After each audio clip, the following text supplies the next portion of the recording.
You probably know a sexual abuser. You probably know someone who's been a victim of sexual abuse. Statistically, then, you also know someone who's an abuser. It's a truth we'd rather ignore, and one a lot of us do. We don't want to think that we could be oblivious to it, and that we could associate ourselves with someone who's caused pain like that.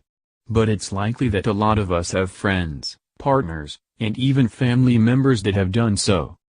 Lena Dunham's recent statement regarding her co-worker Murray Miller, who was accused of raping actress Aurora Perrineau, exposed exactly how hypocritical people can be when it comes to allegations against people they're close to.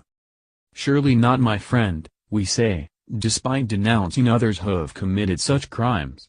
We tell ourselves that we would have known if they were like that. But, the cold, hard truth is that there is no archetypal rapist. For so long we've been fed the idea that rapists are bogeymen, who stalk strangers in the night and attack. While there are people like this, it's just as true that it could be the kind neighbor or the school friend you stay in touch with on Facebook. Equally it could be the person you share a bed with every night, and you might never know.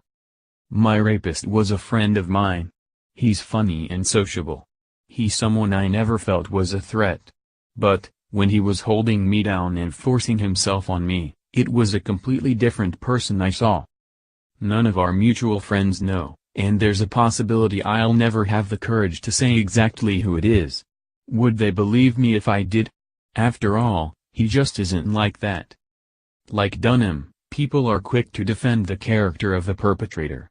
It's one person's word against another, but please don't scupper someone's chances to get justice on their attacker just because you've never seen that side of them.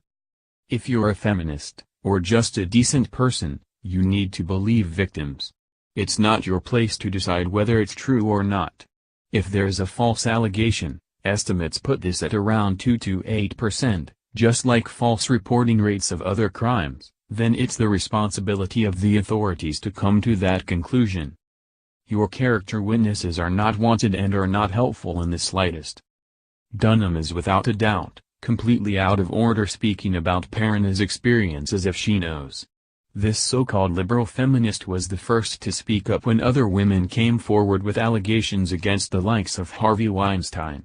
But from her privileged bubble, she's ready to discredit the first person that threatens her moral high ground on the issue. The hypocrisy she's shown hasn't gone unnoticed, and nor has the fact that Dunham believed when high-profile white women broke their silence but not a young, more vulnerable woman of color. The reasons behind her behavior are unclear. However, what we need to take into account is the hurt we'd all feel when we realize we might have been wrong about someone we trusted. Despite this, though, we owe victims our support. It's obviously hard to set aside relationships, particularly when they may have spanned years and even decades. It's especially hard not to give people the benefit of the doubt, as we want to believe the person we know and keep our world free from controversy and sadness. If you suffer from bloating, eat a number 039, as time to swap the booze for kombucha. Meet the brands turning plastic pollution into cool light air. Playboy takes a massive step towards size inclusivity with this beautiful photo shoot. Unfortunately, the benefit of the doubt just isn't good enough when it comes to sexual violence. To stand by those who have been abused, you need to give them the benefit of the doubt instead. It's the only way rapists will go through fair and due processes, and the only way victims will be truly heard. Lena Dunham almost perpetually lives with her foot in her mouth. She makes comments about sensitive issues when she has no authority to use her platform or voice in relation to them. I wonder if this time, she may have gone too far, and shown her well-meaning attitude for what it is, self-serving and short-sighted. Don't let yourself be the same. More, Lena Dunham issues groveling apology after being branded a hypocrite for defending friend accused of rape.